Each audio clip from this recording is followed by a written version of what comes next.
Hello વિદ્યાર્થી મિત્રો, સ્વાગત છે તમારું શિક્ષા સેતુ યુટ્યુબ ચેનલ ઉપર। અને વિદ્યાર્થી મિત્રો, આજના વિડીયોમાં આપણે ચર્ચા કરવાની છે સમાંતર શ્રેણીના પ્રેક્ટિસ વર્કના દાખલા નંબર 2ની, જેની રકમ છે સમાંતર શ્રેણી 71, 68 અને 65 નું ખાલી જગ્યાનું પદ તેનું પ્રથમ ઋણ પદ છે। એટલે આપણે એવું પદ શોધવાનું છે કે જેનું પ્રથમ ઋણ પદ હોય। તો ચલો જોઈએ વિદ્યાર્થી મિત્રો ઉકેલ। એમાં ફર્સ્ટ ઓફ ઓલ તો આપણે એક કામ કરશું કે પ્રથમ ઋણ પદ છે તો આપણે ધારી લેશું કે ધારો કે એનમું પદ એટલે કે વિદ્યાર્થી મિત્રો અંતિમ પદ।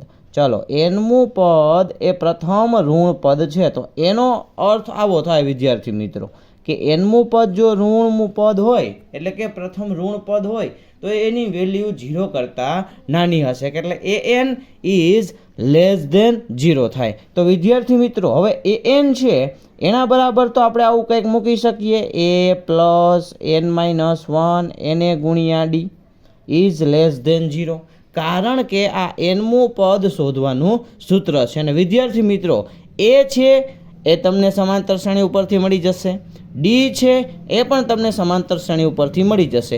તો અહીંયા આપણને એનનું મૂલ્ય મળી જશે કે કયું પદ એ પ્રથમ ઋણ પદ થાય। તો ચલો જોઈએ વિદ્યાર્થી મિત્રો એ કેટલા છે 71, 71। એવી જ રીતે અહીંયા એન આપણે શોધવાના છે કે કેટલામું પદ એ પ્રથમ ઋણ પદ થશે। અને અહીંયા જુઓ પ્રથમ ઋણ પદ રેડી એ આપણે શોધવાનું છે। તો ડી તો હજી વિદ્યાર્થી મિત્રો મળી જાય 68 - 71, એટલે ડી તમને મળશે અહીંયા -3 મળશે। ચલો લેસ ધેન 0, કારણ કે 68 - 71 કરો એટલે તમને મળે માઇનસમાં।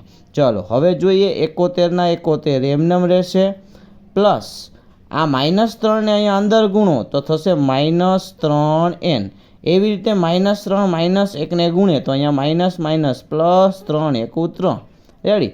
ચાલો એ જ રીતે આ 71 અને 3 એટલે થશે 74, 74 -3n ના 3n એમનેમ છે ઇઝ લેસ ધેન 0। હવે -3n ને હું આ સાઈડ જવા દઉં છું એટલે કે જમણી સાઈડ ટ્રાન્સફર કરીએ તો નિશાની એની થશે ચેન્જ। ચાલો નિશાની થઈ જશે ચેન્જ એટલે હવે એ છે +3n। હવે આપણે તો વેલ્યુ જોઈ છે વિદ્યાર્થી મિત્રો એનની જ, તો આપણે જે પહેલાં 3 છે એને લઈ આવશું અહીંયા છેદમાં, એટલે મને એનની વેલ્યુ મળી જશે। તો વિદ્યાર્થી મિત્રો 74 ભાગ્યા 3 કરવાના થાય, તો 74 ભાગ્યા 3 કરશો એટલે 24 પોઈન્ટ સમથિંગ જવાબ તમને મળશે। તો એનની વેલ્યુ 24 પોઈન્ટ સમથિંગ મળે છે। તો એનો મતલબ એવો છે વિદ્યાર્થી મિત્રો કે એન છે એ આશરે આપણે કહી શકીએ કે 25 હોવો જોઈએ, એટલે કે એનનું 25મું મૂલ્ય, એન જે છે એનું 25મું મૂલ્ય એ આ સમાંતર શ્રેણીનું પ્રથમ ઋણ પદ થાય। તો 25મું પદ છે એ આ સમાંતર શ્રેણીનું પ્રથમ ઋણ પદ બને। તો અહીંયા આન્સર આવશે વિદ્યાર્થી મિત્રો n બરાબર 25, એટલે કે 25મું પદ એનું પ્રથમ ઋણ પદ હશે। ચલો ત્યાર પછી જોઈએ વિદ્યાર્થી મિત્રો ત્રીજા નંબરનો હેતુલક્ષી। કોઈ સમાંતર શ્રેણી માટે Sn માઇનસ 2 વાર Sn -1 પ્લસ Sn -2 બરાબર ખાલી જગ્યા થાય। તો વિદ્યાર્થી મિત્રો આ એક ખાસ ટોપિક છે। અહીંયા તમે જુઓ કે Sn -1 છે એ કેટલી વખત છે -2 વાર, એટલે કે 2 વાર છે। તો આને વિદ્યાર્થી મિત્રો આપણે સોલ્યુશન કરવા માટે પહેલાં તો અલગ લખી નાખશું। ચલો 2 વાર Sn -1 છે તો એને હું આ રીતે કંઈક લખી શકું, Sn -1 એક વખત અને બીજી વખત -Sn -1। તો આ બંનેનો અર્થ એક જ થાય વિદ્યાર્થી મિત્રો, -2 વાર Sn -1 કે પછી આ રીતે અલગ અલગ Sn -1, આ પ્લસ Sn -2 તો છે જ। ચલો આ એમનેમ રાખ્યું મેં। હવે આપણે વિદ્યાર્થી મિત્રો જોઈએ તો Sn -1 અને Sn -1 આ બે જ પહેલાં બે પદો જે છે એને તમે જુઓ તો એક આપણે સૂત્ર છે વિદ્યાર્થી મિત્રો કે an બરાબર Sn Sn -1, આવું સૂત્ર એક પાઠ્યપુસ્તકમાં છે વિદ્યાર્થી મિત્રો, તો ખાસ આને પાકું કરી લેજો। તો Sn -Sn -1 એની જગ્યાએ આપણે મૂકી શકશું an, એવી જ રીતે હવે આ બંને પદમાંથી હું માઇનસ નિશાનીને કોમન કાઢું છું. તો માઇનસ નિશાનીને કોમન કાઢું એટલે અહીંયા કંઈક આવું થશે વિદ્યાર્થી મિત્રો, Sn-2 છે રેડી, એ થઈ જશે માઇનસ અને આ જે પદ છે એ થઈ જશે પ્લસ રેડી. અથવા આને આપણે આ રીતે પણ લખી શકીએ વિદ્યાર્થી મિત્રો, માઇનસ કોમન કાઢો તો Sn-1 માઇનસ Sn-2 આ રીતે લખી શકાય.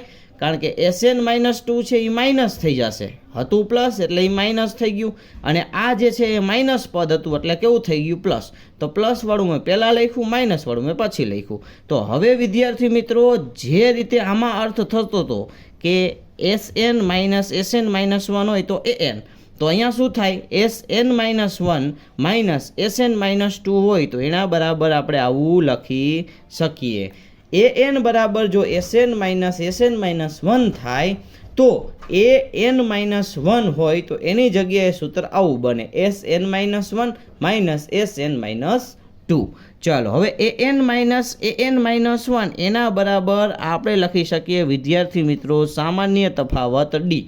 કારણ કે આપણું સૂત્ર છે સામાન્ય તફાવત એટલે શું થાય a2 માઇનસ a1, અથવા આપણે એવું લખી શકીએ a3 માઇનસ a2. તો વિદ્યાર્થી મિત્રો એની જગ્યાએ જો તમે 2 મૂકો તો અહીંયા કેટલા આવે 1, તો આવી ગયો સામાન્ય તફાવત. એવી રીતે જો એની જગ્યાએ આપણે 3 મૂકીએ તો 3માંથી 1 જાય તો 2, a3 માઇનસ a2, તો આવી ગયો સામાન્ય તફાવત d. તો વિદ્યાર્થી મિત્રો આ રીતે દાખલા નંબર 3 છે એમાં આન્સર આવશે d સામાન્ય તફાવત. તો વિદ્યાર્થી મિત્રો જરૂરથી આ વિડીયો જોઈ અને તમને મજા આવી હશે, અને આ વિડીયો જો ગમ્યો હોય તો વિડીયોને લાઈક કરો, તમારા મિત્રો સાથે ખાસ આ વિડીયોને શેર કરો જેથી કરીને એ પણ વિગતવાર સોલ્યુશન સમજી શકે અને પરીક્ષામાં દરેક દાખલાઓ જે સમાંતર શ્રેણીમાંથી પૂછાવાના છે એ દરેકના સાચા જ હોય. થેન્ક યુ વિદ્યાર્થી મિત્રો, ટેક કેર. હવે મળશું આપણે આગળના વિડીયોમાં આગળના આવા મજેદાર દાખલાઓ સાથે. Thank you.